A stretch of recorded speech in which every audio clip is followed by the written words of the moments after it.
AM530 Somos Radio. Buscamos la verdad siempre, siempre. Antes, cuando todavía no había nada, solo existía el silencio.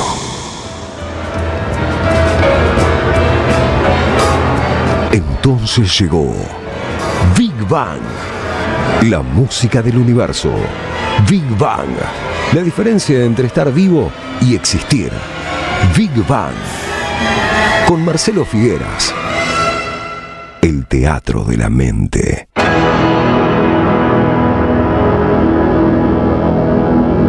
Buenas noches, muy buenas noches a todos y a todas. Bienvenidos, bienvenidas a esta noche tan especial por algunas razones de las buenas y otras de las no tanto, pero bueno, de cualquier manera, una noche especial. Como les venía anunciando desde ayer, hoy tenemos el repetido orgullo, o sea, pero no menos orgullo por repetido, de presentar dos canciones nuevas del Indio, alias el Mister en esta encarnación, con sus marsupiales extintos. Son temas que el Indio viene trabajando durante los últimos meses, trabajando intensamente. Es una tarea de orfebrería, ¿no? Digo, uno que tiene el privilegio en todo caso de ir viendo cómo las canciones van evolucionando y cómo van grabándose y cómo el Indio va puliendo y estando atento a cada detalle, sabe cuánto trabajo entraña en esos pocos minutos que es lo que dura una canción. Como no tengo vocación del Jorge Suspenso de Capusotto, obviamente no quiero de torturarlos ni estirar la cuestión. Sé que muchos y muchas de ustedes están ahí simplemente porque quieren escuchar las nuevas canciones del Indio, y yo quiero respetar sus deseos y la ansiedad del Indio mismo, que debe estar del otro lado escuchando. Son dos canciones. La primera se llama Acceso Oeste, Exceso Oeste. Es heavy, digo, tiene su cosa. Escuchémosla. Aquí en Big Bang, Acceso Este, Exceso Este.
Eso fue Acceso Oeste, Exceso Oeste de El Mister y los marsupiales extintos. En unos minutos vamos a volver a escucharlo, voy a compartir la letra con ustedes como para que lo puedan degustar un poco más, con otra calma ya, después de aventada, de que uno se saca de encima la ansiedad. Ahora lo que quiero es que escuchemos el otro tema, un tema que para mí es muy, muy especial, y en particular en esta circunstancia, que se llama Superdios versus el Águila Guerrera.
Big Bang.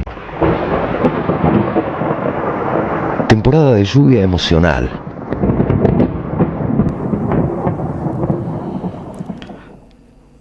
Podemos respirar un segundo ahora y empezar a rebobinar un poco y a pensar un poco y a tratar de desbrozar un poco los sentimientos, ¿no? Volvamos al primero de los temas, Acceso Este, Exceso Oeste. La ficha técnica, para que vayan identificando, menciona en las guitarras a Carly M, es decir, que sería Carly Marsupial, Digo, los marsupiales, digo, también tienen identidades más o menos ocultas, aunque todos sabemos que Carly M es Apay, ¿no? Es el amigo Gaspar Venegas. En la ingeniería con acceso al gabinete secreto y mezcla, aquí, allá y en todas partes, Rubén Marsupial, que es Axel Lang, no digan nada. En guitarras rítmicas y táctiles, bajo MIDI, instrumentos virtuales, voces, autoría, composición y producción en estudio, ilustraciones originales y buen espíritu, el Mister, cuya identidad no hace falta develar. El mastering es del marsupial Neil, que está allá en Abbey Road, en Londres, y el video es de Marcial Marsupial, que es el amigo KBK, el amigo Kevorkian. Vamos a la letra. Esta es una de las, en algún sentido, tradicionales escenas conurbanas, de picaresca conurbana, a las que el indio nos tiene tan acostumbrados a lo largo de las últimas décadas, ¿no? Dice así: acceso este, exceso oeste. No, nene, no. Vos no sabés, no somos una banda cualquiera. Somos la mejor hermandad que grafita tu barrio. Nos tiran odio los notables, ya no se esfuerzan por disimular. No vienen al oeste, no saben del oeste. Confunden el boogie con el rock. El rock no es boogie. El rock es boogie boogie baba blue. El tumbado, personaje del indio, el tumbado se encompincha y se hace dueño de la plaza. Vendetta su pichicha, patrulla encantada La Rochelle. La Rochelle es una plaza de Morón, estamos en el oeste, ¿no? No vienen al oeste, no saben del oeste, confunden el boogie con el rock. El rock no es boogie, el rock es boogie boogie baba blue. No, nena, no creas, no todo lo que te dicen. El tumbado sabe modales, pero alguna noche se le escapa el diablo. El rock and roll suena que truena cuando regresa el diablo a La Rochelle. Escuchemos otra vez ahora, con algunos elementos más, acceso oeste, exceso oeste.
Big Bang, la música de las criaturas de la noche. Vamos a la segunda de las canciones, a Superdios versus El Águila Guerrera. Empiezo por la ficha técnica. En el bajo, Marta Marsupiales, Nalé es el bajista de los fundamentalistas del aire acondicionado. En guitarras, Electra Marsupial, que supongo que algunos ya habrán identificado, digo, porque con esa guitarra que suena a una especie de licuadora nuclear, tiene que ser Baltasar Comoto. En guitarras, rítmicas y táctiles, instrumentos virtuales, voces, autoría, composición y producción en estudio, ilustraciones originales y buen espíritu, el Mister. En la ingeniería, con acceso al gabinete secreto y mezcla, Here, There and Everywhere, Rubén Marsupial, que es Alex Lang, como ya les dijimos. El mastering otra vez es del Marsupial Neil en Abbey Road, y el video de Marcial Marsupial, que es el amigo Kevorkian. Vamos a la letra de Superdios versus El Águila Guerrera. Cuando anuncié que íbamos a estrenar hoy estas canciones, mencioné específicamente esta, diciendo que si uno está desprevenido puede parecer una canción que el indio escribió al calor de los hechos de los últimos días. Por supuesto, esto no es posible, porque el indio no escribe y no produce y no mezcla canciones ni en 24 horas, ni en 48, ni en 76, ¿no? Digo, todos los que trabajan con él lo tienen clarísimo. Simplemente es una canción cuya letra habla de una situación que, aunque hoy tengamos muy presente, muy, muy cruda, muy en carne viva, es la situación propia de nuestra nación, de nuestro pueblo, desde hace muchos, quizás demasiados años, ¿no? Si prestan atención a la letra, se van a dar cuenta que en esa Águila Guerrera, en la Águila Guerrera, alguien puede confundirse con el águila a la que los estadounidenses aman tanto, pero acá estamos hablando de otra águila guerrera, ¿no? Tienen presente la canción patria que empieza diciendo alta en el cielo un águila guerrera. Bueno, estamos hablando de una águila guerrera nuestra, ¿no? De Argentina 1000 por 1000. Dice la letra de Superdios versus El Águila Guerrera. Quiero creer que alto en el cielo nos queda aún un águila guerrera. Luce los colores del mar y del cielo. Y es lo único que temen las ratas. Y si cobijas una de ellas con tus alas de lata, con tu propio veneno te va a joder.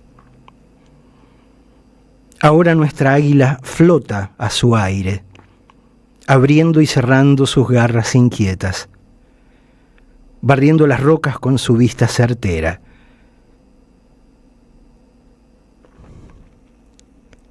Y todos queremos que la patria nos ame. Dicen por allí que el demonio es superdios cuando se emborracha. Cuando hablo de ratas, vos ya sabés. Y si cobijas una de ellas con tus alas de lata, con tu veneno te va a joder. Escuchemos ahora nuevamente Superdios versus El Águila Guerrera.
El águila es guerrera, pero el ritmo también, ¿no? Digo, no solo por esos tambores marciales del final, sino por esa cadencia que tiene, que la escuchás una cosa,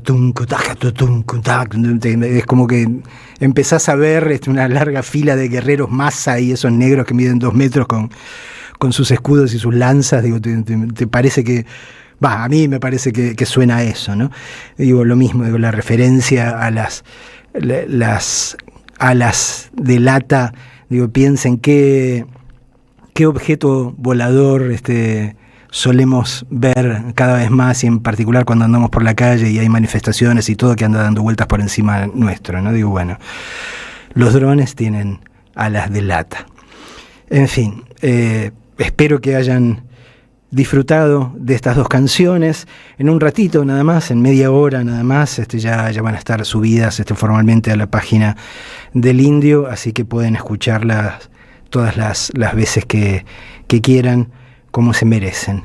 Agradezco principalmente al Indio, digo, por concedernos este honor nuevamente, a los amigos Edgardo Kevorkian y Axel Lang, y bueno, y Nalé y Apay y Baltasar, por el laburo puesto en todo esto.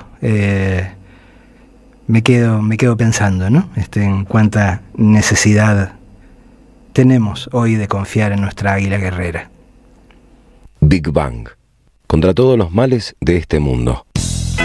Deja tu mensaje en nuestra línea de oyentes de WhatsApp.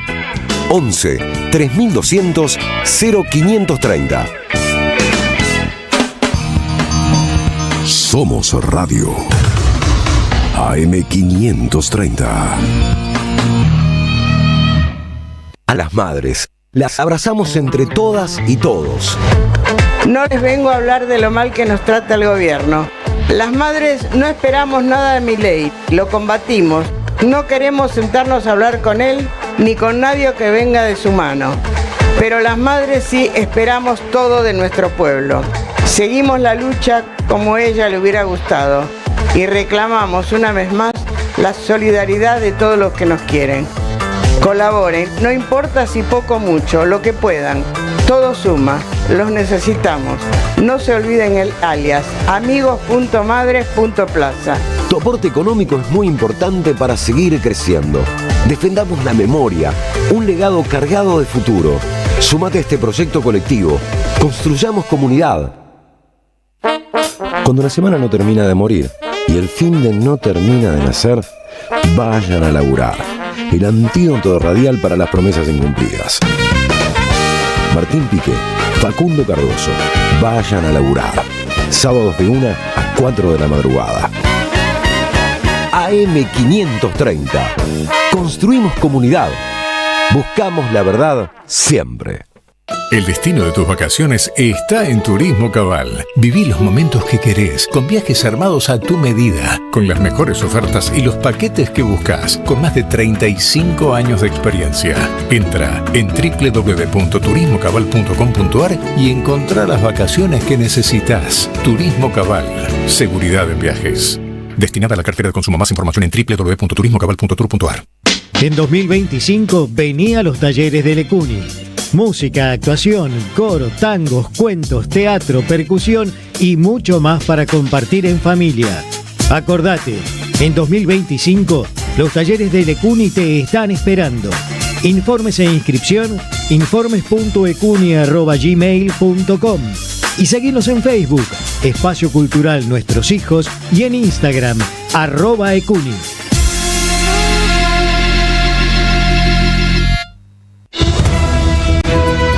AM530 Somos Radio.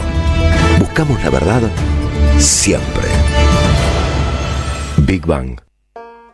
My beloved monster and me. Mi monstruo adorado.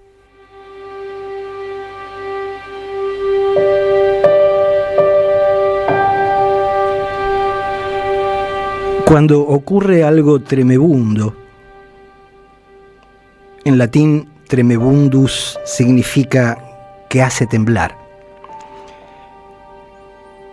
Es razonable que uno se remonte hacia atrás en el tiempo en busca de las fuerzas que confluyeron en el hecho que conmociona. Porque entender mejor es útil siempre, parte del entrenamiento vital.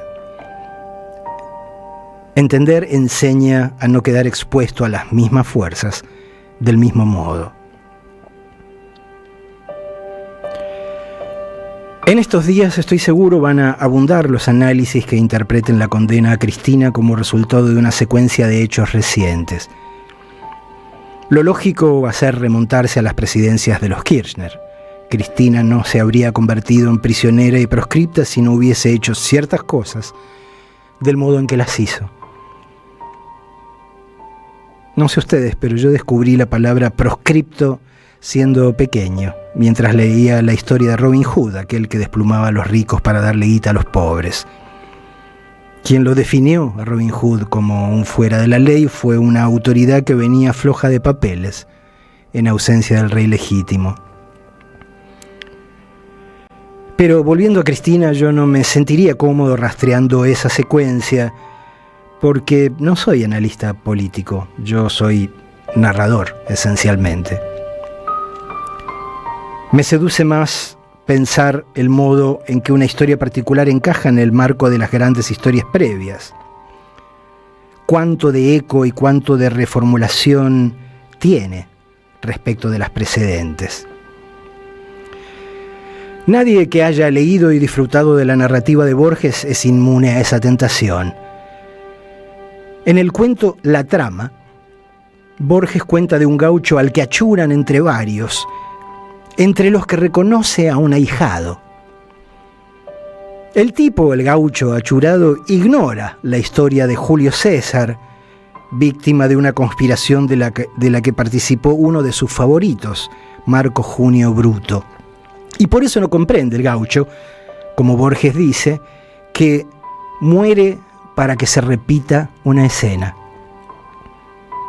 Estar atentos a estas variaciones es importante porque los seres humanos tendemos a meternos solitos en las mismas encerronas, en todo tiempo y lugar.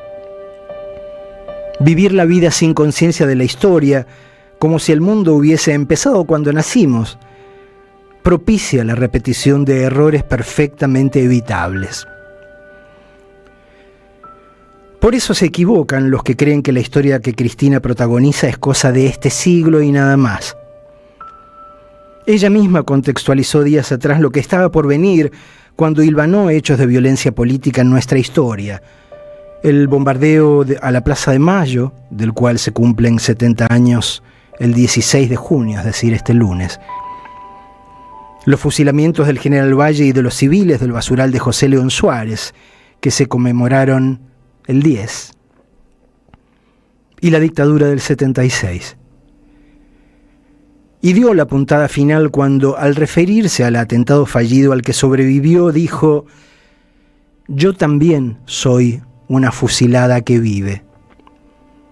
De ese modo reformuló la frase que Rodolfo Walsh oyó de boca de un amigo en La Plata a fines del 56, frase que detonó la investigación que se convertiría en Operación Masacre. Hay un fusilado que vive. Cristina se inscribió así a sí misma como parte de la serie de militantes peronistas que escaparon por los pelos de la violencia política fatal. Como Juan Carlos Libraga, el fusilado vivo de la anécdota original, lo fue durante décadas, Cristina es hoy la encarnación, en los términos más literales, de la historia del peronismo. Ese mismo día, Cristina se remontó más lejos todavía, recordando otros hechos de violencia, como el fusilamiento de Dorrego. Cuando salió a la luz el asesinato del Chacho Peñalosa, entró en detalles, subrayando la hazaña con que se trató su cuerpo y la humillación a que sometieron a su compañera, Victoria Romero, atándola con cadenas y obligándola a barrer la Plaza Mayor de San Juan. Por supuesto que hay puntos de contacto entre esos desatinos del poder y las salvajadas actuales, donde no hay que saltearse a otra gente, ¿no? Pienso en Milagro Sala, pienso en Santiago Maldonado, pienso en el daño irreparable hecho al fotógrafo Pablo Grillo. Pero no viene mal contextualizar un poco más. Una cosa son los hechos que se daban cuando la política todavía se dirimía por la fuerza entre facciones armadas y mediante violencia explícita. Con sus bemoles, esto se extendió hasta comienzos del siglo XX, época en que los representantes de los partidos en disputa se rodeaban de matones. Juan Moreira fue uno de esos, a fines del siglo XIX. Matones que, entre otras cosas, digitaban, a pedido del caudillo, quiénes votaban y quiénes no. Con esto no pretendo justificar esa violencia, solo apunto que, por entonces, era parte indisoluble del juego. Pero a mediados del siglo XX la cosa había cambiado. El país ya estaba organizado, al menos formalmente. Es verdad que los militares seguían asumiendo un rol excesivo para tratarse de una democracia aspiracional, pero al llegar al gobierno, Perón canalizó el ímpetu castrense y su propensión al orden y la disciplina en el desarrollo de la industria y la prospección energética. Y Argentina se convirtió en un lugar de paz, lo cual fue doblemente meritorio en un momento en que el mundo entero se desgarraba a causa de la violencia bélica. Todo eso, toda esa paz, acabó en el 55, cuando una facción golpista que prefiguró la del 76 en su conformación, piensen, ejecutores militares, liderazgo burgués, la clase que Walsh definió como temperamentalmente, palabra larga y difícil, inclinada al asesinato, y la complicidad de la Iglesia Católica. Esa facción golpista decidió matar a Perón.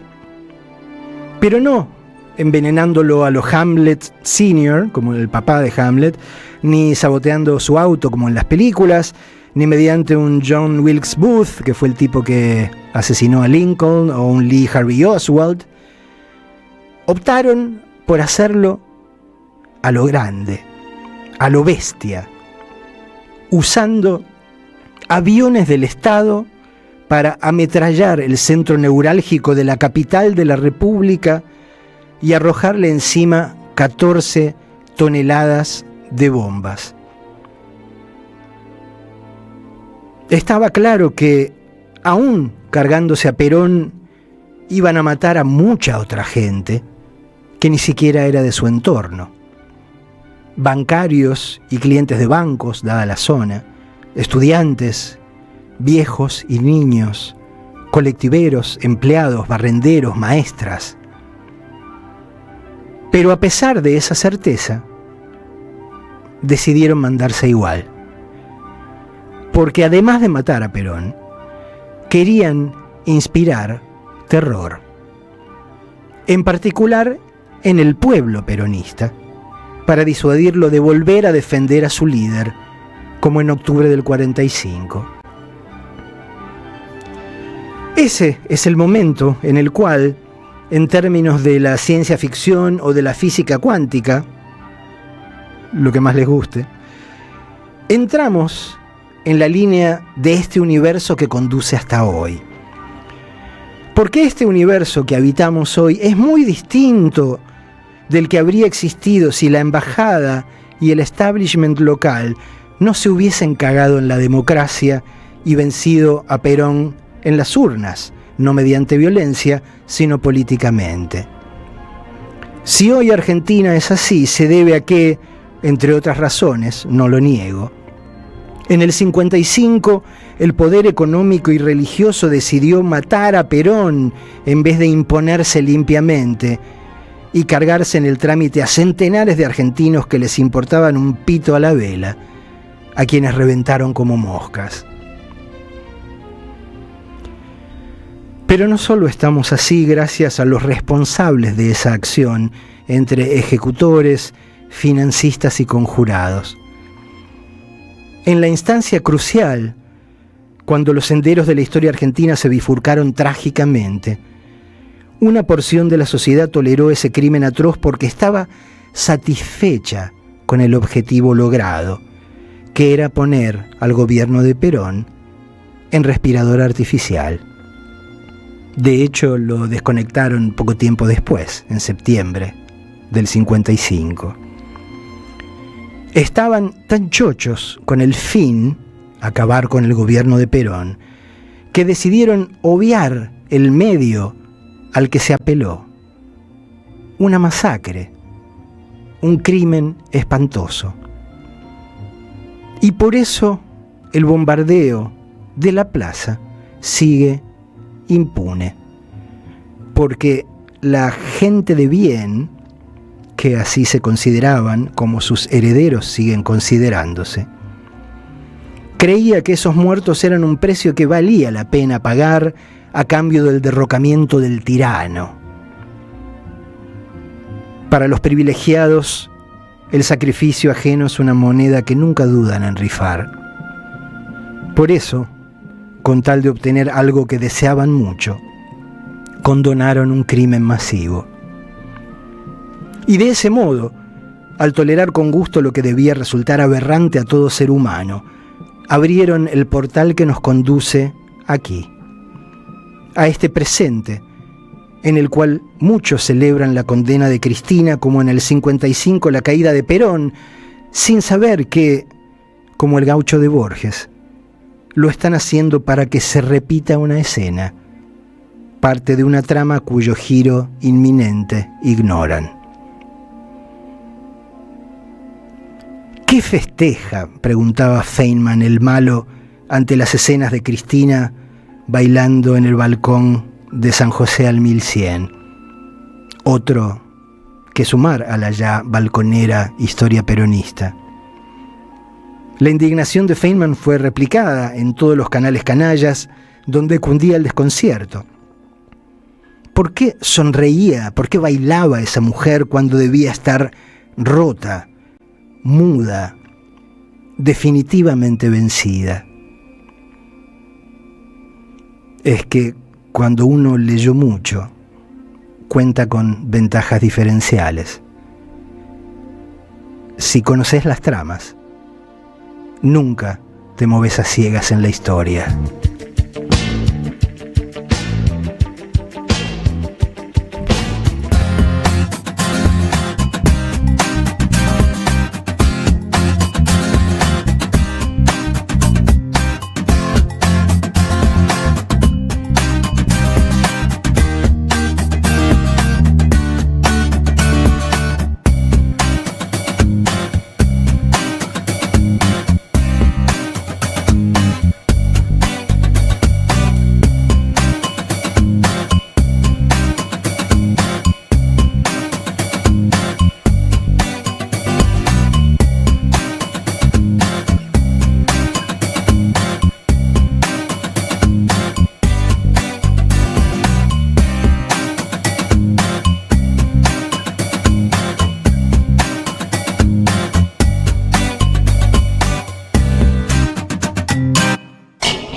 Seguí a la Radio de las Madres por YouTube, activá las notificaciones, dale like y suscríbete a nuestro canal. Somos Radio AM530. Construimos comunidad. Buscamos la verdad siempre.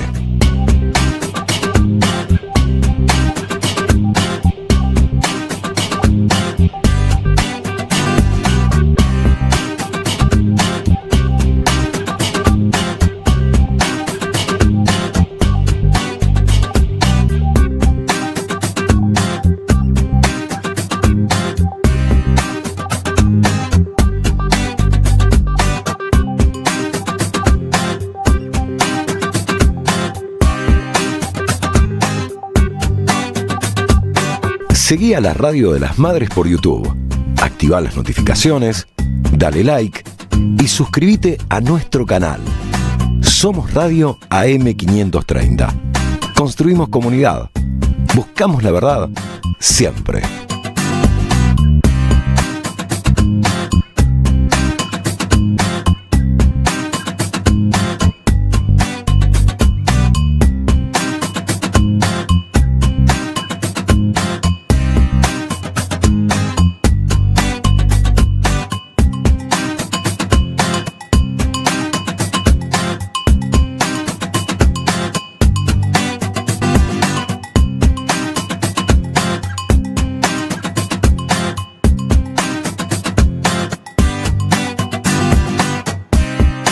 Somos Radio AM530. Construimos comunidad.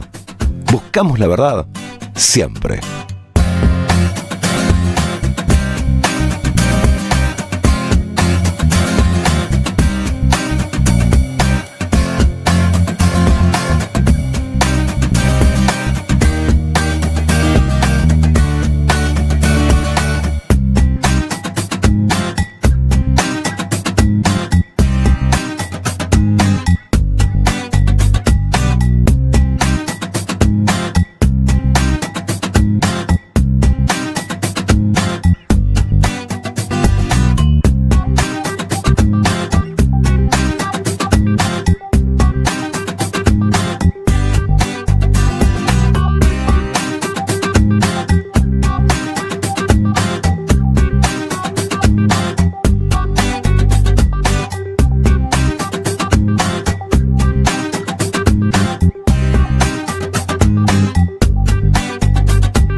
Seguí a la Radio de las Madres por YouTube, activa las notificaciones, dale like y suscríbete a nuestro canal. Somos Radio AM530. Construimos comunidad.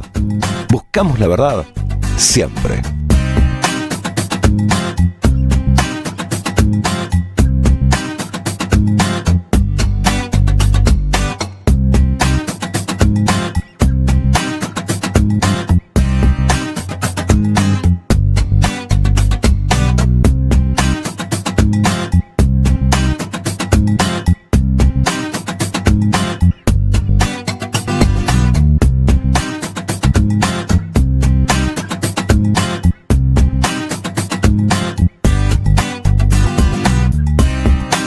Somos Radio AM530. Construimos comunidad.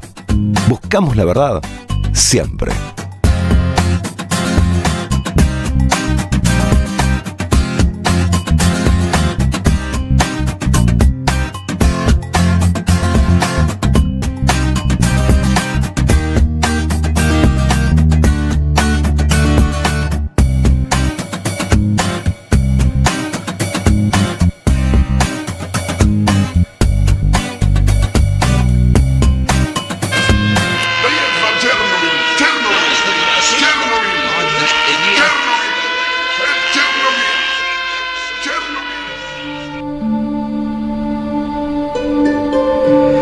Al año siguiente del bombardeo a la Plaza de Mayo, la convicción de que la sociedad bancaba la violencia, siempre y cuando estuviese dirigida contra los peronistas, claro, tentó a Aramburu y compañía a pisar el palito. Y así, entre las últimas horas del 9 y las primeras del 10 de junio del 56, dejaron de ser la Libertadora, como se llamaban a sí mismos, para convertirse en la Revolución Fusiladora. A pesar de que podían apelar a la ley marcial, se descuidaron, como quienes están habituados a ser impunes, y fusilaron a una docena de civiles por el presunto crimen, nunca probado, de conspirar para derrocar a un gobierno golpista. Ese es el eje, la clave de la investigación que Rodolfo Walsh inició entonces, cuando todavía era tan gorila como los que celebraron este martes, y solo el martes. Walsh probó que, a pesar de estar en condiciones de legalizar su represalia, los milicos habían detenido y condenado a ese grupo de civiles antes de declarar la ley marcial. La ejecución, pues, fue un crimen de Estado que prefiguró la predilección por la represión ilegal que caracterizaría a la dictadura del 76. Walsh creyó que la revelación de que la fusiladora había actuado ilegalmente iba a producir un escándalo. Se equivocó. Ningún medio de alcance nacional quiso difundir su investigación. Y aun cuando la publicó en un medio de circulación limitada y después con forma de libro, Operación Masacre, no pasó nada. ¿Por qué? Básicamente porque por segunda vez en breve lapso, parte de la población condonó el hecho violento. Nadie reclamó justicia a excepción de Walsh y de los familiares de las víctimas. Para matar peronistas no hacía falta proceder en el marco de la ley. La Constitución y el Código Penal parecían ser solo aplicables a la gente de bien. Y los peronistas no formaban parte de esa comunidad.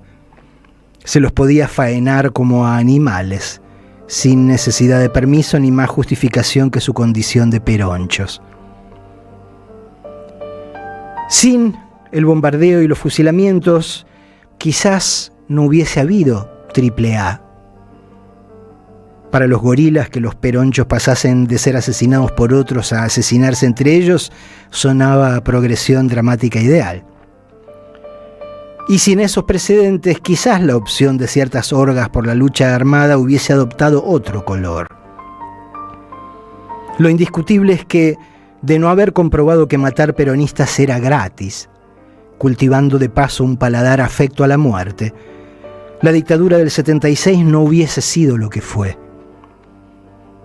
Como digo en mi novela Vale 4, sin el 16 de junio del 55, la fecha del bombardeo, el 24 de marzo del 76, inicio de la dictadura, no hubiese ocurrido.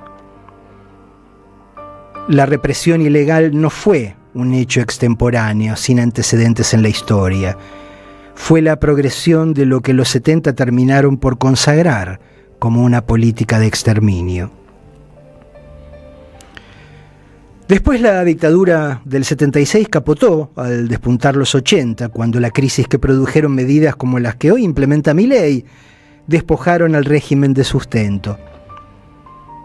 De algún modo quemaron la relevancia obtenida al aniquilar la insurgencia en la pira del fracaso económico y se hundieron en el desprestigio.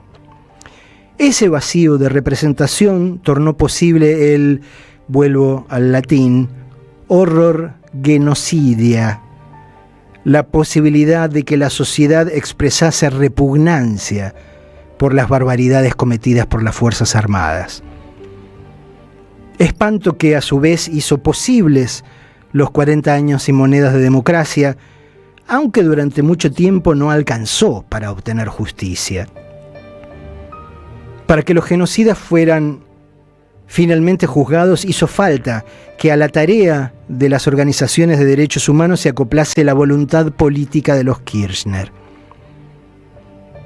Una combinación de factores, entre los que cabe mencionar el estrago social de 2001 y la falta de liderazgo político en la derecha, colaboró a que los Kirchner pudiesen desarrollar políticas peronistas en el marco de una oposición tan desacreditada como los militares en el 83.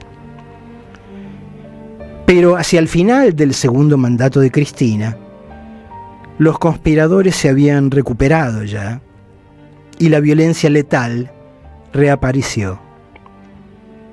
Primero a través de Nisman, de manera indirecta. Todavía no se permitían apuntar a los peronistas, pero presionar hasta el límite a una figura opositora que a Macri, Bullrich y compañía les convenía más muerta que viva era una opción intermedia de corte maquiavélico. En 2017, recordarán, tuvo lugar el ataque a la residencia de Alicia Kirchner en Río Gallegos, a sabiendas de que ahí estaba también Cristina. En marzo del 22 apedrearon la ventana de su despacho en el Congreso. Y el primer día de septiembre de ese mismo año, nuestro Lee Mongy Oswald le gatilló en la cabeza 2 veces, malogrando la oportunidad de manera milagrosa. El fallo fallado que la Corte emitió el martes 10 no fue sino otra forma de violencia. Privar a Cristina de su libertad y de sus derechos políticos a causa de un juicio que pertenece a la historia mundial del bochorno legal supone una decisión autoritaria, tan al margen de la ley como los bombardeos del 55 y los fusilamientos del 56. La imposibilidad de someter al peronismo por las buenas es otra de las constantes de esta historia, que el 17 de octubre cumplirá 80 años. Otra de las constantes es la persistencia en el drama de algunos actores del mismo elenco. Milicos jóvenes que aportaron a la fusiladora llegaron a roles de prominencia durante la dictadura. Fíjense qué hacía Mañeto en el 76 y qué hace ahora. Lo concreto es que una Corte Suprema integrada por 3 tristes teresos, 2 de los cuales llegaron ahí de modo indigno, se arrogó el derecho de limitar la libertad de los votantes argentinos, tal vez porque, como lo demuestran cada vez que pueden, nada les gusta más que votar por sí mismos. Y así, cambiar la condición institucional del país. Con el dictamen del martes, la Corte puso punto final al más largo periodo de democracia que conoció este país. La lápida ya tiene fecha de clausura, dice: Democracia Argentina, 10 de diciembre del 83, 10 de junio del 2025. Me pregunto qué epitafio le sentaría mejor. Se escuchan propuestas. Mientras tanto, me inclino por vencedores vencidos. Esta diligencia de los cortesanos como mandaderos del poder real cerró un capítulo de la historia argentina.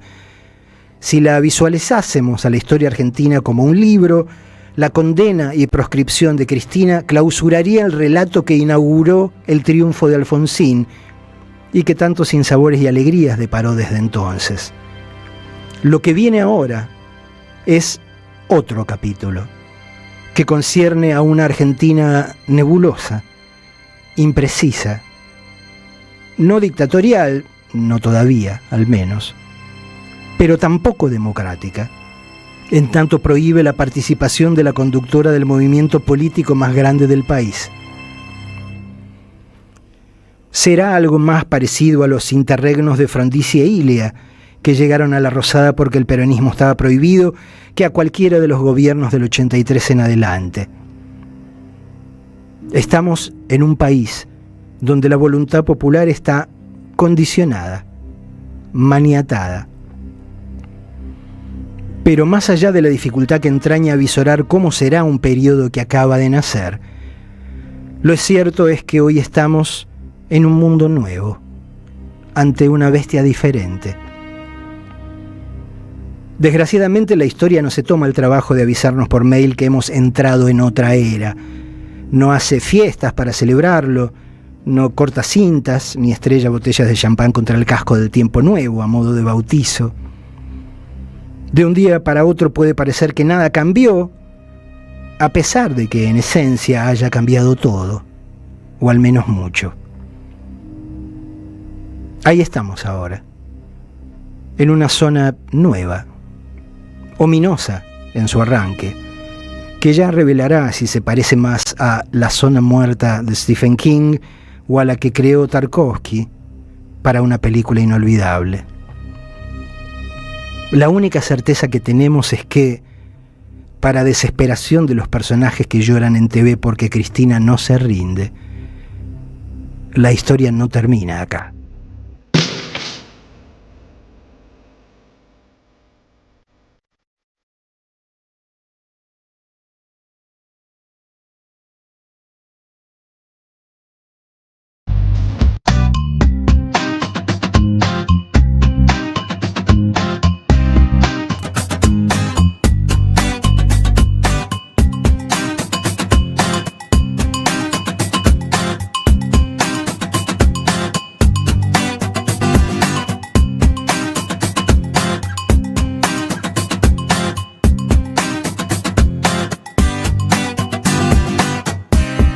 Somos Radio AM530.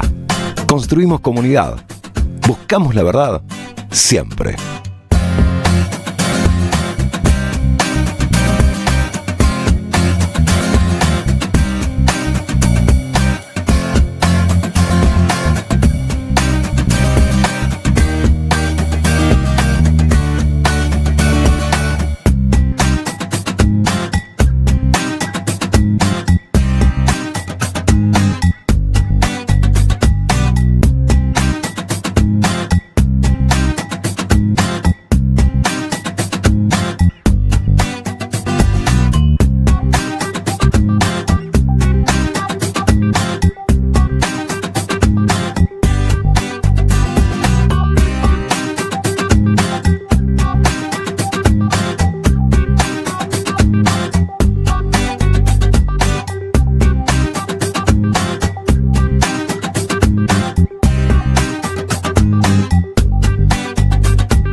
Seguí a la Radio de las Madres por YouTube. Activá las notificaciones, dale like y suscríbete a nuestro canal. Somos Radio AM530. Construimos comunidad. Buscamos la verdad siempre.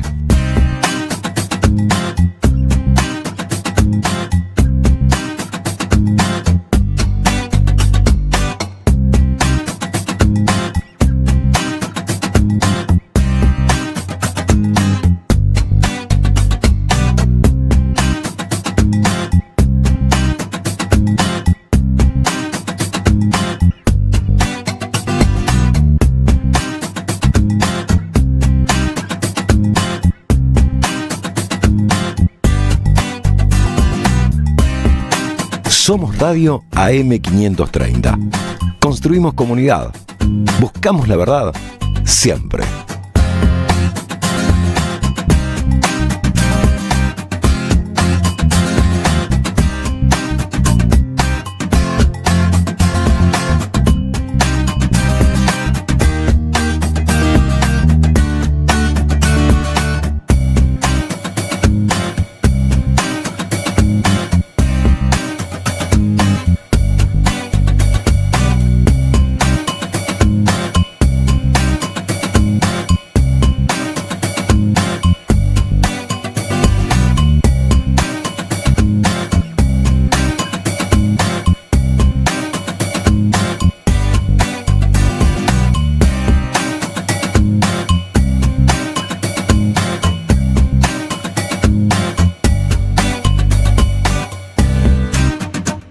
Por esa razón, los que creamos obra nos vemos compelidos a ir más allá de la mera producción y a ofrecer también el marco en el cual reclamamos que se nos interprete.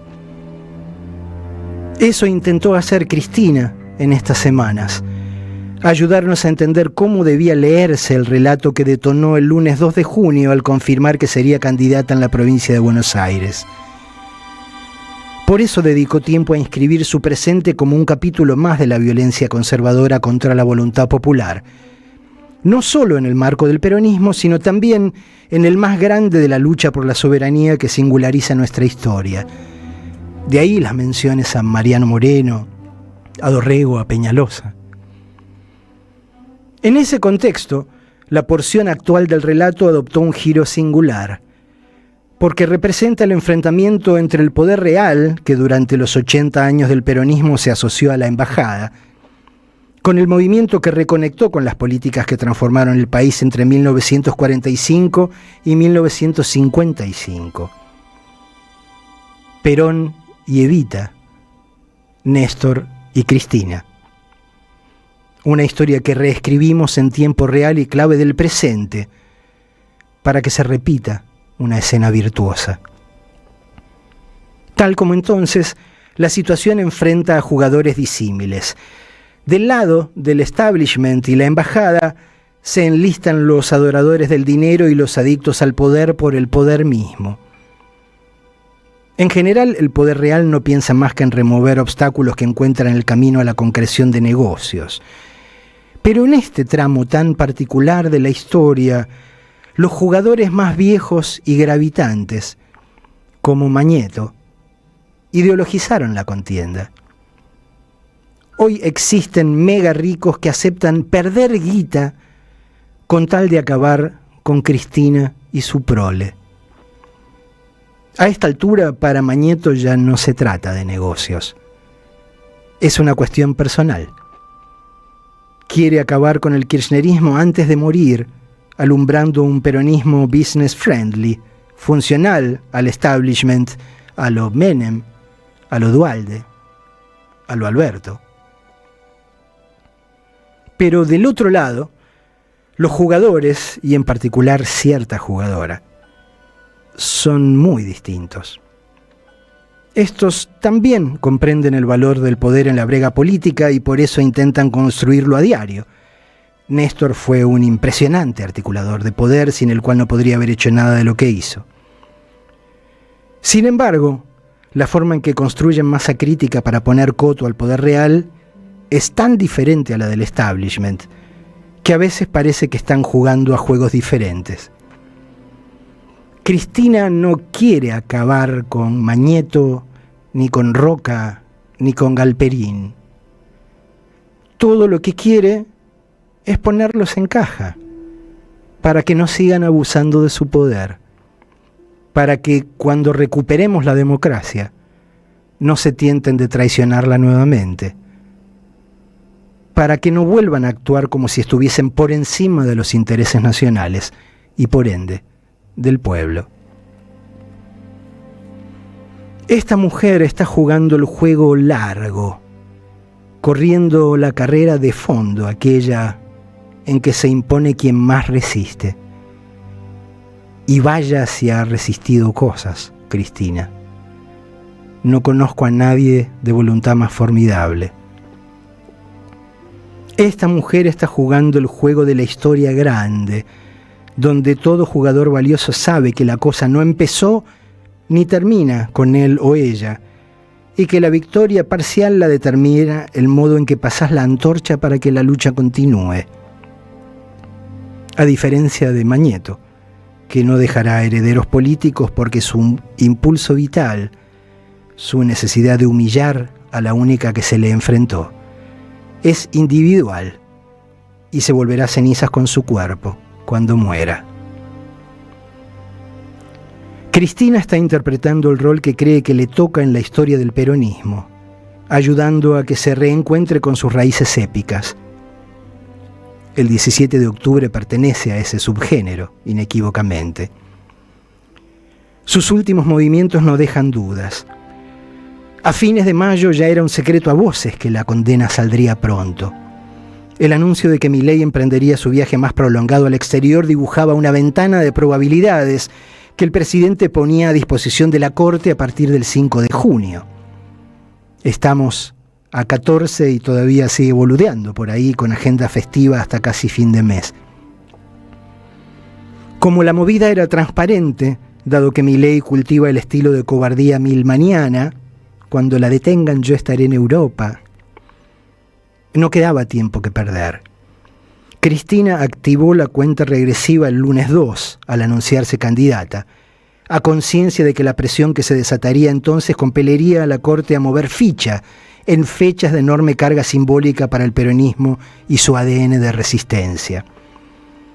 Efectivamente, el apriete a los tres tristes Teresos fue tan enorme como descarado a plena luz del día, y el fallo salió el martes 10, poniendo en marcha un movimiento que hasta hace pocos días parecía imposible.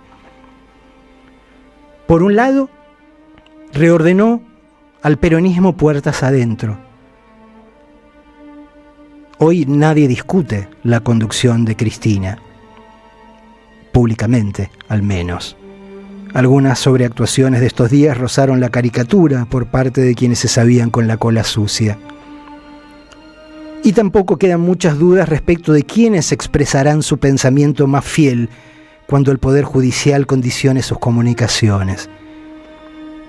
Pero además reordenó la totalidad del panorama político. En esta semana se hizo manifiesta la necesidad de un factor coagulante que articulase las protestas aisladas en una resistencia común. Bueno, aquí está. Y no es el caso individual de Cristina, sino la reincidencia del antiperonismo en el error de actuar por afuera de la ley. Porque la Corte podrá ser la instancia máxima de la justicia argentina en términos formales, pero cuando se trata de la Corte más floja de papeles de la historia, avalando un juicio que se sustanció sin una puta prueba, su legalidad se torna cuanto menos discutible. Pero lo peor no es eso, sino la forma en que se arrogaron la potestad de interferir con el sistema democrático.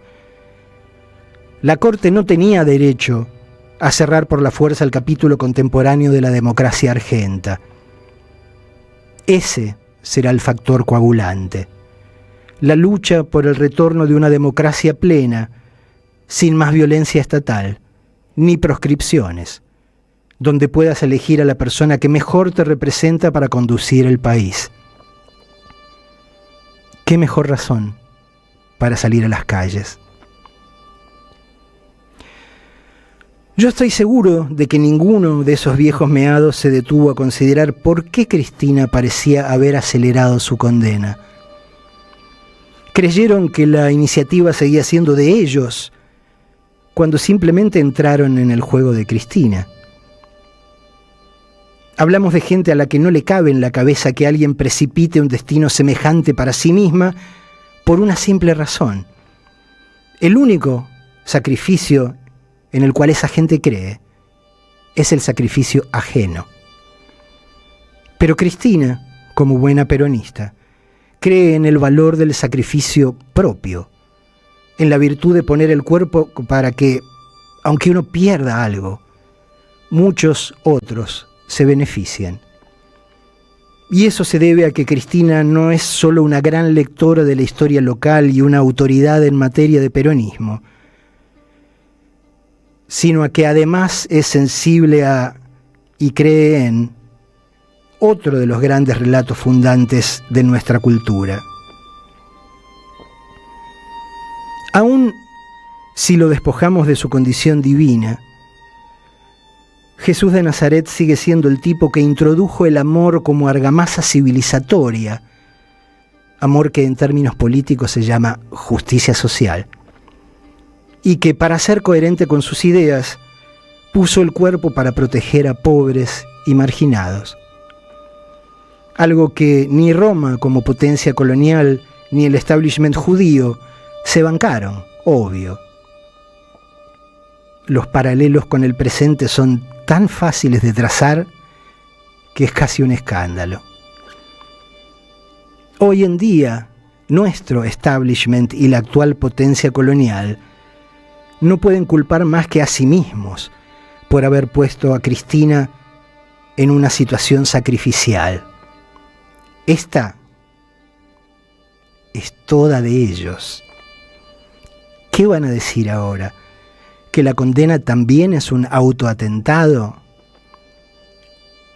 Es por eso que la aceptación de buen grado con que enfrenta su destino enloquece a sus victimarios, porque ya vislumbran que en esta situación no tienen forma de ganar a mediano y largo plazo. Cuanto más la humillen, más la ensalzarán. Cuanto más la acallen, más resonará su palabra. Cuanto más la dañen, más se cubrirán de indignidad. Y si le llega a pasar algo, ni les cuento. La engrandecen solitos, la convirtieron en materia de leyenda. Una mujer viuda, sin otro poder que el de los millones que la aman y el de otro tanto que como mínimo reconoce su dignidad. Anda a competir con eso, Mañeto. Estás frito, Angelito. Lo único que yo quiero hoy es agradecerle la oportunidad que creó para el pueblo argentino a un costo personal tan grande y doloroso. Aquellos que conocemos las tramas sabemos que en las horas decisivas los discípulos de Jesús fueron unos chambones que no cazaban una, hasta que les cayó la ficha y se elevaron a la altura de la historia. Espero que honremos esa parte de la trama, para que lo que se repita ahora sea la gloria y la construcción de algo parecido a un paraíso, pero acá, en la tierra. Como dice Borges en uno de los poemas que más me gustan, ¿acaso lo que digo no es verdadero? Ojalá sea profético.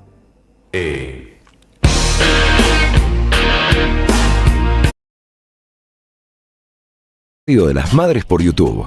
Activa las notificaciones, dale like y suscríbete a nuestro canal. Somos Radio AM530. Construimos comunidad. Buscamos la verdad siempre.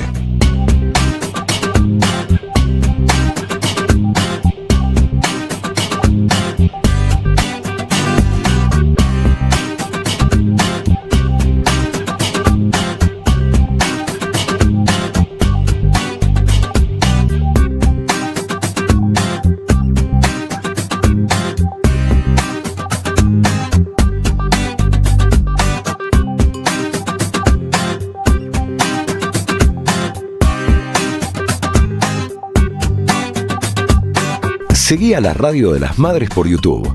Activá las notificaciones, dale like y suscríbete a nuestro canal. Somos Radio AM530. Construimos comunidad.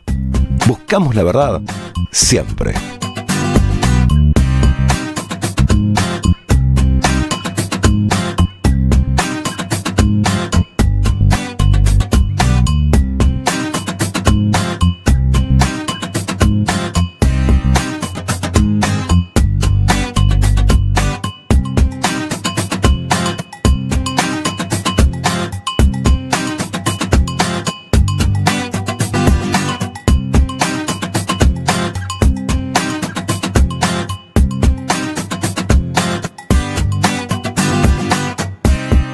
Somos Radio AM530. Construimos comunidad. Buscamos la verdad siempre.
Seguí a la Radio de las Madres por YouTube.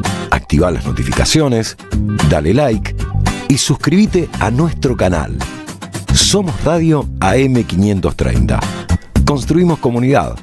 Buscamos la verdad siempre.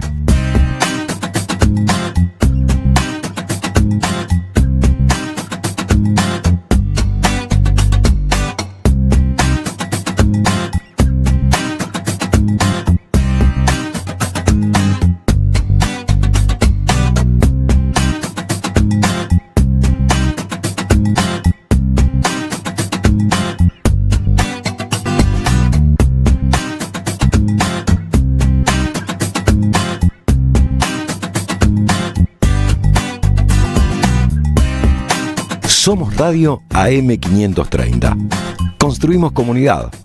Buscamos la verdad siempre.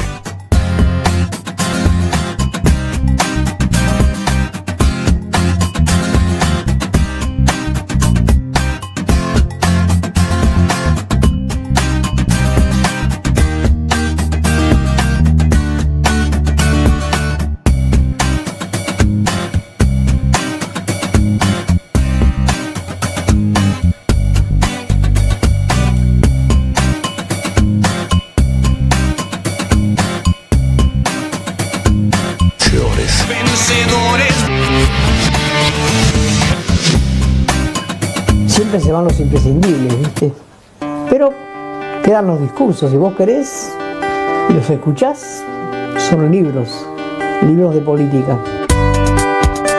El día que vinimos por primera vez a esta plaza, el 30 de abril de 1977, 14 mujeres ingenuas, viejas y muy amargadas, pero la plaza nos habitó, la plaza nos hizo iguales.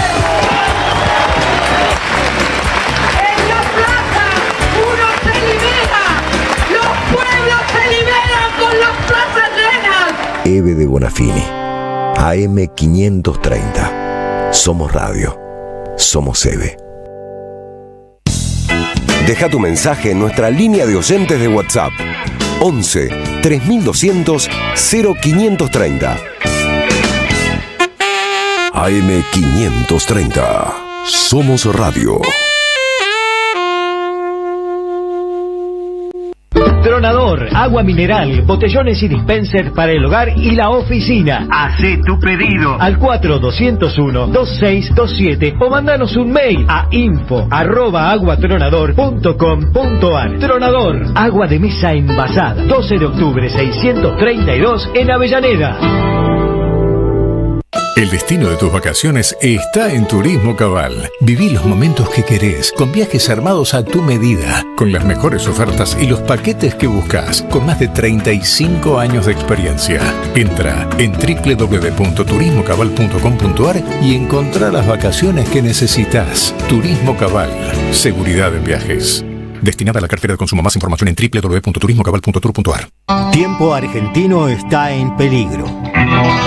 Por los tarifazos, por los precios desregulados, por un gobierno que dejó de hacer campañas de información y difusión para la ciudadanía. En una época de ataques continuos al periodismo, necesitamos tu apoyo para seguir existiendo. Asociate, tiempoar.com.ar y construí el medio que te defiende. Los fines de semana de la 530 son comunitarios y latinoamericanos. Pablo Ovin y equipo hacen Al Carajo. Sábados y domingos a las 6 de la mañana en Somos Radio. AM 530. Construimos comunidad. Buscamos la verdad siempre. AM 530 Somos Radio.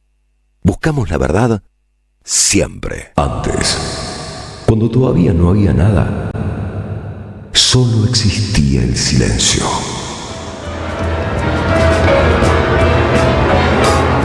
Entonces llegó Big Bang, la música del universo. Big Bang, la diferencia entre estar vivo y existir.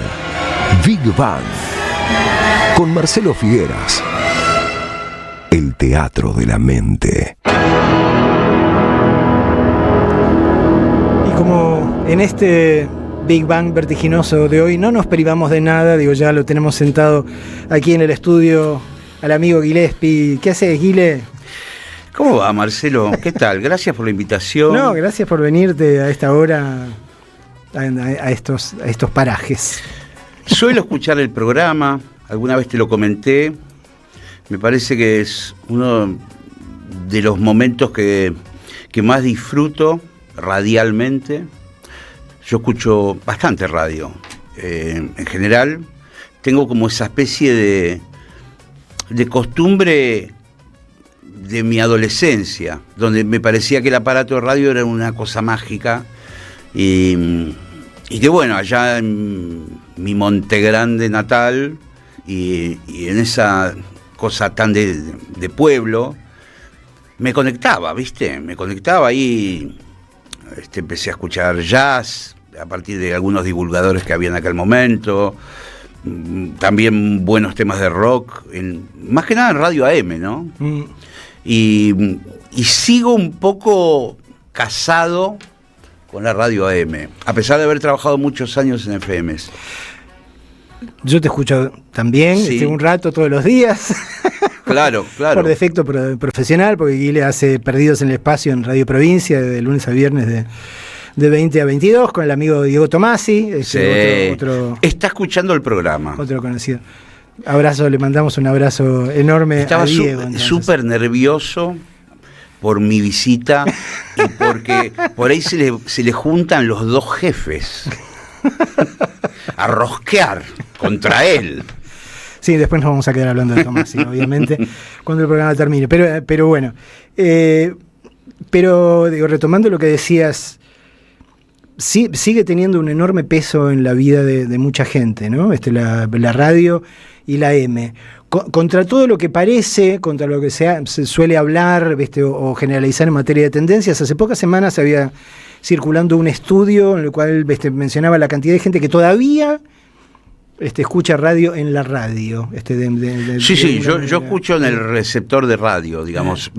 Hoy por hoy podés hacerlo en celular, en la computadora, etcétera. Pero a mí me gusta la radio con las pilitas. La radio gran consumidora de pilas. O sea, te funde. Toda la vida. Encima yo me quedo dormido con la radio prendida y bueno, me alegra saber que todavía hay gente que escucha radio. He visto algunas campañas oportunamente a partir de adelantos tecnológicos que siempre vaticinan la muerte de la radio, ¿no? Pero por otra parte, en la medida que se van sucediendo distintas catástrofes en el mundo, a veces fortuitas, otras veces provocadas, vuelve a aparecer la radio. Cuando la internet no anda, cuando las pantallas se apagan, cuando los celulares no tienen señal, esa radio chotita con unos componentes mínimos, con una pilita, arranca, ¿viste? Arranca. Lo viejo funciona, Juan. Bueno. Pero es cierto, digo, fíjate, digo, si uno lo pensás un poco, la vieja radio, digo, está sosteniendo el embate de los tiempos con mucha mayor altura y mucha mayor dignidad que la televisión. Sí, claro. Que los diarios. Sí. Ni que hablar de las revistas. Creo que todavía la radio presenta, por un lado, una calidad de compañía humana que un streaming no te lo da.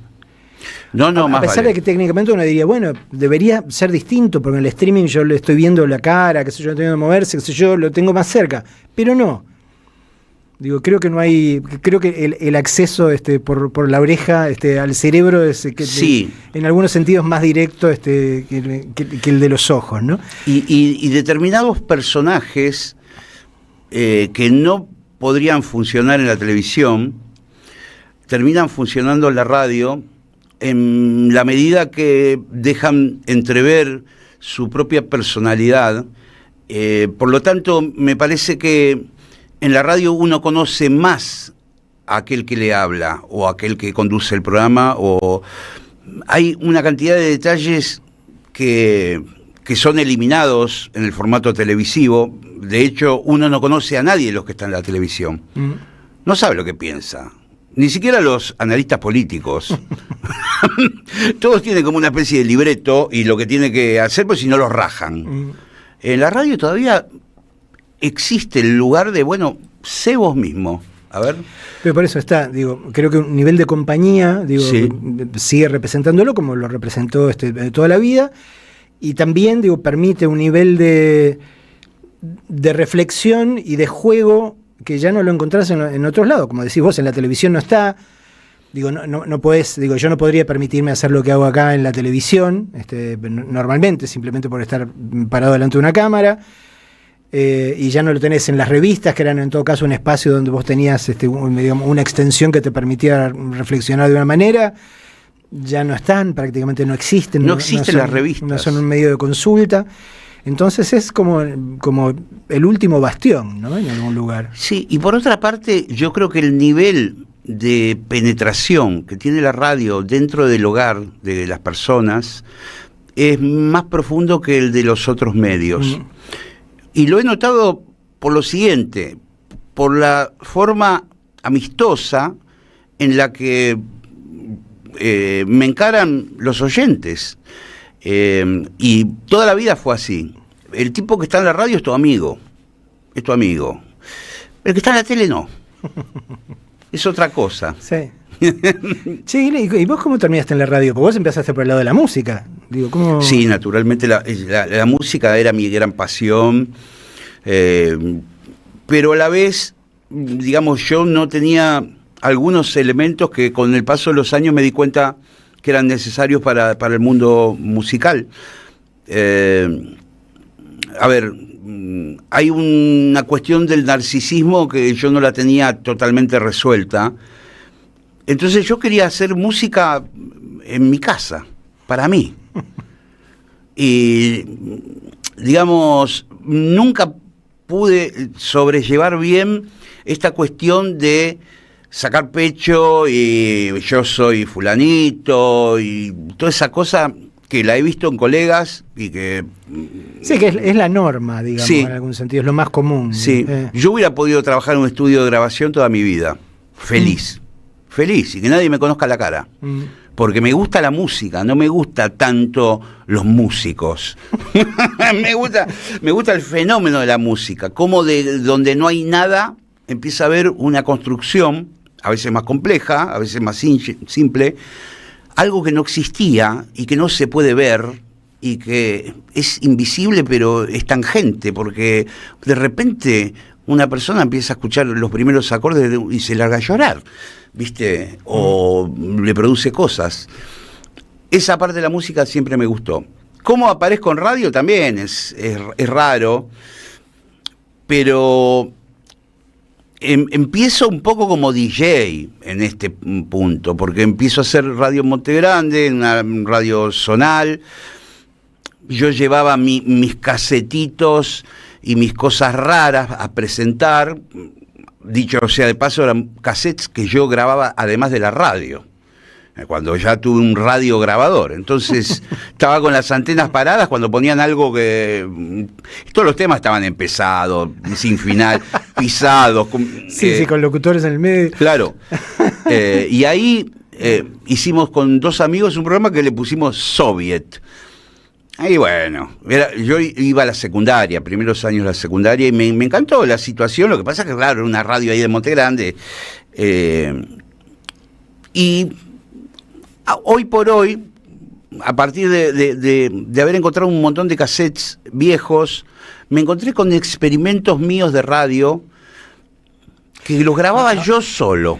Ahora en esta última tanda que encontraste. Encontré. Porque hubo, digo, lo cuento porque a lo mejor mucha gente no lo sabe, digo, hace pocas semanas Gillespie descubrió que era una caja. Una caja muy bien embalada, en aquel momento, yo creo que fue en los 90 y algo, que junto a otros elementos vetustos, de una tecnología antigua. Claro, estamos hablando de cassettes, básicamente. Cassettes.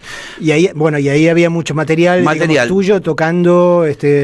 Tocando con grupos. En ensayos.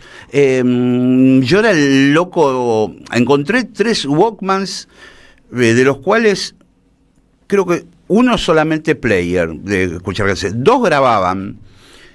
Y después encontré 2 grabadores de periodista en ese mismo lugar de trastos viejos, que lo tengo en un altillo, y que, bueno, evidentemente yo estaba todo el tiempo grabando.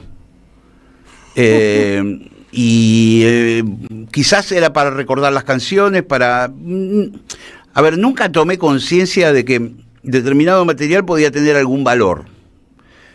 Nunca pensé...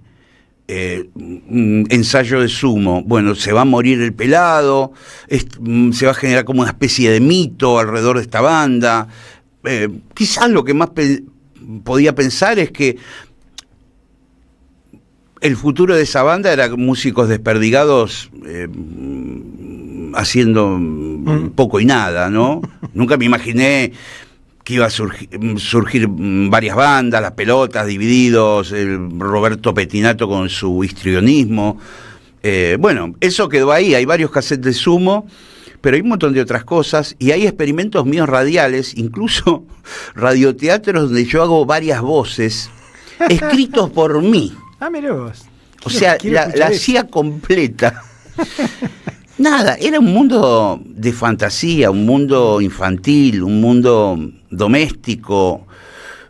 Yo creía que esa era la historia. Después, los escenarios, la radio de verdad, bueno, fueron como desafíos para mí, pero no estaban en el corpus inicial mío.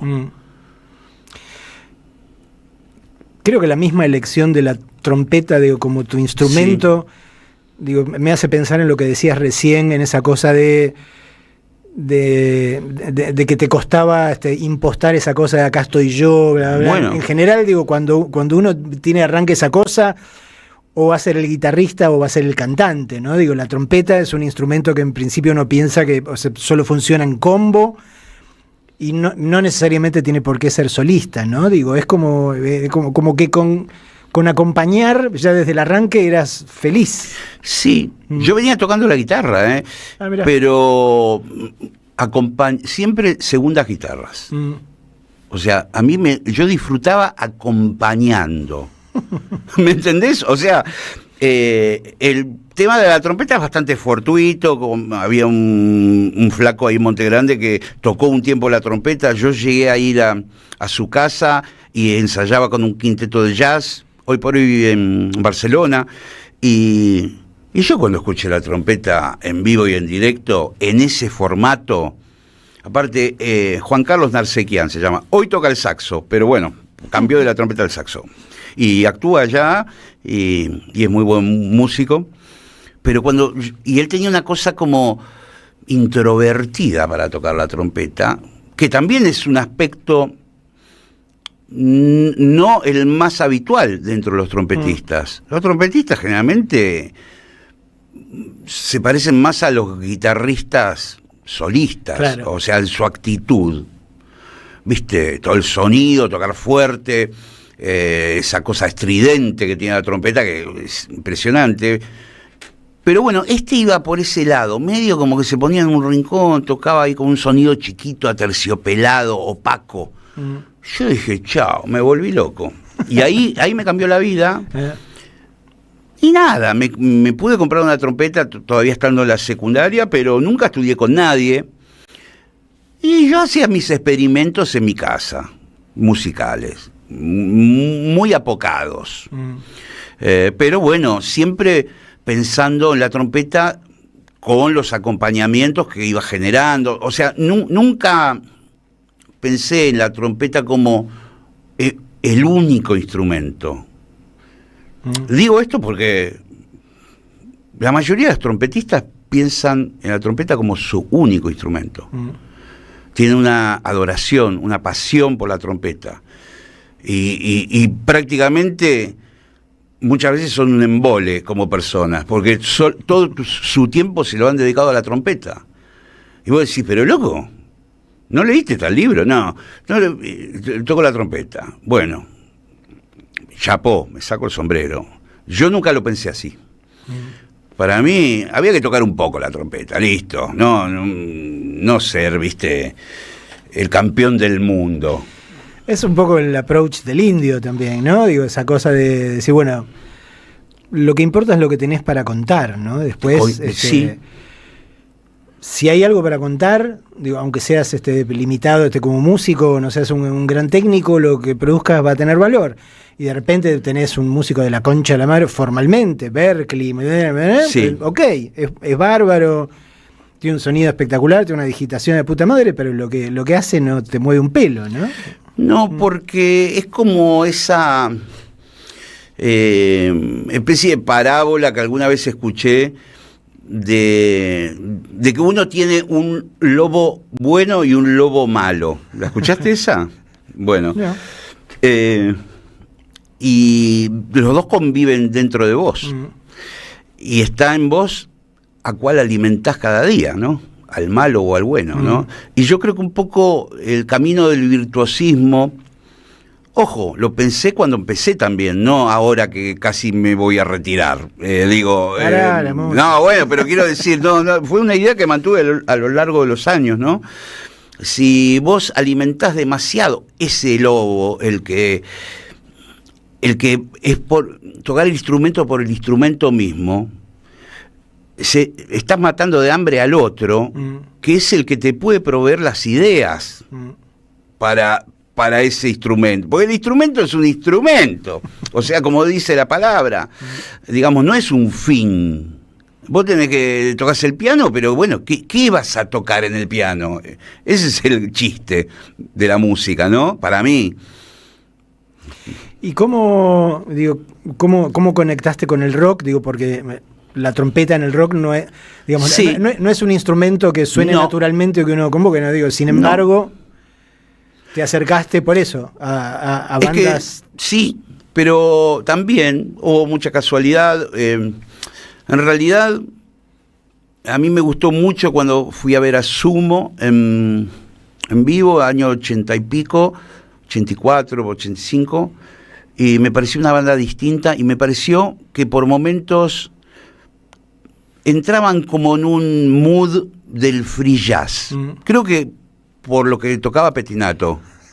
O sea, cuando entraba Pettinato era una tierra de nadie, donde no se sabía bien. No sabía qué mierda estaba pasando. Claro, hacia dónde iba a ir. Y eso estaba bueno también, desde el punto de vista de que la banda un poco acompañaba ese delirio.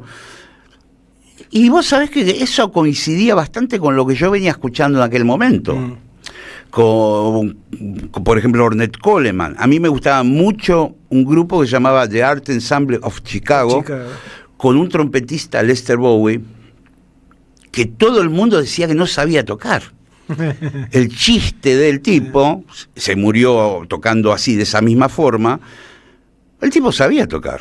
Yo lo escuché en muchas cuestiones distintas musicales, a veces en big band, él llegó a tener una big band, pero medio como que encaraba el instrumento como si en joda, ¿viste? Bueno, ese tipo me gustaba, bueno, Sam Ryder, qué sé yo, un montón de músicos de aquel momento, Pharoah Sanders, Coltrane, mucho saxofonista, me gustaba Miles también, Davis, y pegamos onda con Pettinato. En realidad, yo hablé en un par de ocasiones con Luca, previas a Pettinato, y siempre Luca era un tipo muy agradable, muy educado, muy... según como lo encarabas, me imagino yo, pues por ahí te podía pegar una piña, pero la forma en que yo lo encaraba era, no sé, desde otro lugar, y hemos conversado bastante, incluso de la trompeta. A él le gustaba la trompeta, él había tocado la trompeta en el colegio secundario, y bueno, de hecho, cuando yo empecé a ir a los ensayos y todo, generalmente le prestaba la trompeta, ¿no? Y él tocaba algunas cosas muy locas, y con lo que se acordaba, qué sé yo, pero la hacía sonar, ¿sí? Y ahí medio empecé a colar en ese mundo, que no sé si era el rock, la autopista del rock, sino más bien era una colectora, era así tocáramos en un estadio, porque estuve en algunos conciertos grandes, pero Sumo tenía una cosa también de una desprolijidad innata que era anti-marketing, de alguna manera, salvo los temas que cortaron para que sonaran en la radio y que sonaban en rock and pop todo el tiempo. Después era un grupo muy extraño. Ellos, juntos andaban bien porque se había conseguido un sonido muy homogéneo, pero eran personajes todos distintos, muy diversos, distintos. A veces se hablaban muy poco. En alguna oportunidad yo hice una gira con ellos y a Córdoba, y no se hablaba. Yo me senté un rato con Diego Arnedo, que más noctámbulo, viajamos de noche y estuvimos hablando, que me pareció como siempre un señor, un caballero total, pero nadie hablaba con nadie. Yo decía, ¿qué onda esta banda? Pero bueno, subían al escenario y te volaban la cabeza, ¿viste? La actitud era tremenda, el volumen era muy alto también, y ese Luca que iban inventando en el momento. A ver, los temas tenían una forma, pero en vivo no había forma. Entonces yo, por momentos estaba muy titubeante, porque, viste, por ahí me miraba a Luca, viste, yo decía, ¿este quiere que toque? O que no toque.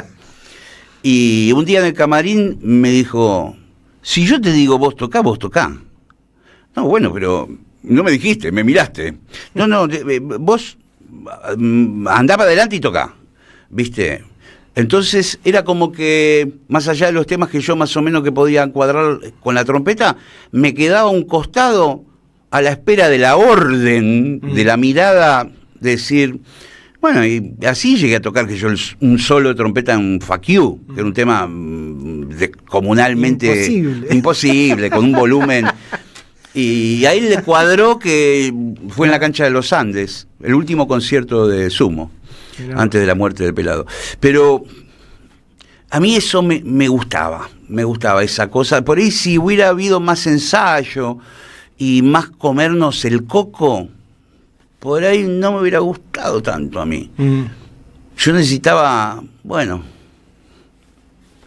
lo que suceda de sorpresa. Por ahí si me preparaba demasiado o me estudiaba cosas, hubiera sido un desastre. ¿Te queda alguna asignatura pendiente? ¿Alguien con quien hubieses deseado tocar y todavía no tocaste? Bueno, un montón de gente, ¿viste? Un montón de gente porque no se dio, porque nuestros mundos no coincidieron, porque a veces las cosas suceden a destiempo. Me hubiera gustado tocar con Los Redondos en la época de Willy, por ejemplo, que ya era bastante amigo mío en aquel momento. Teníamos prácticamente la misma edad. Él cumplía a fines de agosto y yo a mediados de agosto, misma edad, mismo. Y Willy venía a veces a los conciertos de Sumo. Y hablábamos, nos reíamos, siempre muy divertido, muy gracioso, Willy. Digamos, qué sé yo, categoría Groucho Marx, no sé. Yo he trabajado haciendo humor, pero Willy era gracioso él. Las cosas, la forma que tenía de pensar. Y he ido un par de veces a ver a Los Redondos, épocas de Cemento, y nada, me hubiera gustado, pero no sé si cuadraba tampoco, no sé si ellos hubieran querido tener una sección de vientos. Después escuché cosas que tenían, como Mariposa Pontiac, por ejemplo, claro. Pero bueno. El Flaco Spinetta, con el cual tuvimos algunas cositas así, pero el Flaco me hubiera encantado. Lo que pasa es que siempre tuve terror total. Yo creo que él se daba cuenta, ¿no? Hemos estado muchas veces así en su casa y por ahí largos silencios.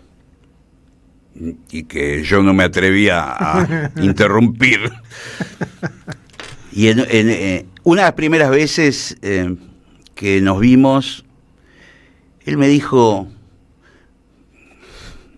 yo creo que fue genial en un punto, me dijo, mira, la trompeta no me gusta para nada, el instrumento. Yo dije, bueno, listo, o sea, no vamos a tocar. Digo, ya... Y era cierto, no le gustaban tanto los vientos. Yo creo que él, un poco el saxo por ahí se lo bancó. Hubo una época que tocó Bernardo Baraj con él, pero la poco y nada. Muy ¿no? poco, muy poco. Y él me dijo, mira, yo prefiero hacer un sonido de trompeta con un teclado Casio, el más pedorro, que una trompeta. Le dije, bueno, bárbaro. Digo, me puedo quedar igual acá. No, pero ese fue como el comienzo de una linda historia, de vernos varias veces. Yo creo que él tenía que aclararlo de entrada porque por ahí imaginaba que dijo este monitor que viene acá, quiere tocar en la banda. Sí, quizás para no alentar. Sí, tal cual. Y vos sabés que una vez Juan Carlos Jacobino, que era su representante, su manager, me dice, por Vélez y las bandas eternas, me dice, el Flaco te quiere poner en la lista de los que tocaron con él. Que había un rol de nombres al final del concierto, de todos los cientos de músicos que tocaron con Luis Alberto. Y digo, loco, decirle que nunca tocamos. O sea, una vez hicimos algo, pero con otro grupo que eran los Durabeats, que era un grupo que hacía el cover de los Beatles, nada que ver. Digo, no, nunca tocamos. Me dice, bueno, pero él quiere ponerte. Bueno, está bien. Bueno, él sentía que de alguna manera... Sí, habíamos tocado, pero habíamos curtido música con la cabeza, qué sé yo. no sé si es una asignatura pendiente. Yo casi te diría que prefiero no haber tocado con él, pero haberlo conocido. Sí, claro. Che, Guile, ¿y el humor? Digo, ¿cómo empezó a pintar? Y el humor, en realidad, es... A ver, hay algo que yo me di cuenta con el paso de los años, que es una especie de impronta que tengo yo. No sé si es especialmente humorística, pero hay algo que es como que yo siempre estoy de buen humor. Nunca supe bien por qué. Pero llegar a lugares que eran un bajón en determinadas circunstancias y que digan, uy, loco, qué bueno que viniste, ¿viste? Porque esto no sé qué, ¿viste? Como... Y lo que sí pienso que hay determinada forma mía de hilvanar los pensamientos, que a veces puede resultar cómica porque tengo como una especie de locura dando vueltas. Ahora, y por ahí hay gente que se empieza a matar de risa de cosas que digo, pero de la misma manera te puedo decir que en una reunión familiar o algo dicen, hacenos cagar de risa, y no puedo. No puedo hacerlo. No, porque es muy derivado de tu forma de ser, sí, de tu forma de conversar, ¿no? Sí.